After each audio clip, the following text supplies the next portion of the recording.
clay was marred, that means it was damaged. It became defective. But look where it became damaged yet. The Bible said, Brother Martin, it became marred in the potter's hand. Now that's to all you deep folks, and these deep folk talking about what you're going through. You're going through because of sin. The devil's a lie. He said right there that the clay was marred, the clay was bruised, the clay was damaged in the hand of the potter. Well, y'all ain't got happy yet. But you'll realize that this style, even as God, what you saying, preacher? I'm saying that you can be right in the will of God. You can be right in the presence of God. The clay was in his hand, but yet still damaged. It ain't because you're going through, you're in sin. It ain't because you hit a roadblock, you in sin. You need to wake up and get some sense and shake yourself from this stuff and shake yourself from the people that giving you that mentality that's like Job, friend. When Job went through what he went through, you had all of them sitting around for a whole week, wondering, quiet, shut up, then said nothing, trying to figure out what Job went through, what Job did to be able to go through what he went through. Look at somebody and say, I ain't done nothing but just living right. And because of your righteous living, you still going to go through. You don't have to go through. You don't have to be sick. You don't have to be in sin because you're going through. Look what he said. Look what he said. He said, Brother Bill, that the clay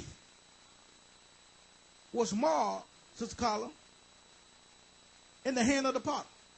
That's why when the potter, Sister Taylor, had the clay on the wheel, working it and shaping it to be a vessel, to be whatever he wanted to be. And before it got to perfection, something happened to the clay. In other words, so the clay, the vessel didn't come out quite like the potter designed it to be. So when he had his hand on it, and how many of you know you need the hand of the Lord? How many, who in here the Lord done touch you?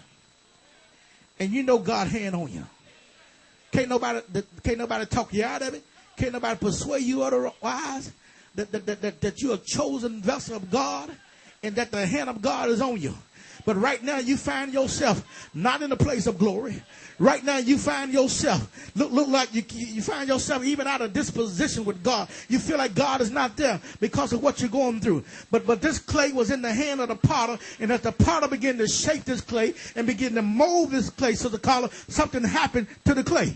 But look, the potter didn't take the clay and throw it away in a basket with the rest of the clay. And see, some of y'all feel like you've been thrown away. You feel like you've been pushed to the side. Don't nobody want to fool with you because of what you're going through. Don't nobody want to fool with you because of what you've been through. But the devil's a lie. God didn't cast you aside. The Bible said while you were yet in sin, Christ died for you. I come to tell you, you may not be all that you can be, but God still loves you in spite of what you're going through. You may have a bruise. You may have a scar. There may be some imperfection in you, but I come to tell you, I know a God that didn't push me to the side because I made a mistake. He didn't push me to the side because I came up short. Oh, I'm seeing. Come short of the glory of God. Elbow shaker. My. The Bible said he took that same clay. Oh, Lord. He didn't get no other clay. Sister Lisa, baby, he took that same clay. I come to tell you, he took that same clay. And God can take you. He can lift you out of the marble clay. He can lift you up from the dunghill, baby. You don't need to do this. Let's tell God, make me over. Who want God to make you over? In the potter took that same clay. Brother Eddie, he took that same clay. That clay that was marred, that clay that was scarred, that clay that was damaged. He took that same clay and he began to work with that clay again. What are you saying? God know everything about me. He know my shortcomings. He know my down shit. He know what I'm going through. He know my secrets. The secret things. Some stuff about y'all think y'all know about me, but you don't know everything about me.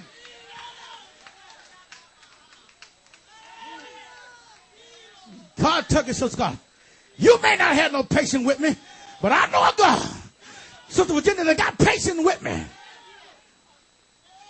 And when he took that clay He took you with your mistakes. He took you with your shortcomings. He took you with your habits. He took you.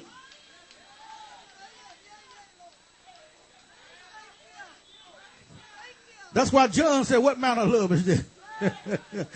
Oh, John couldn't figure this thing out. How a loving God want to take a rank sinner.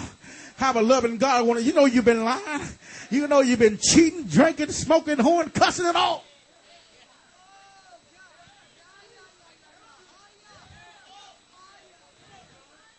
Better quit lying to yourself.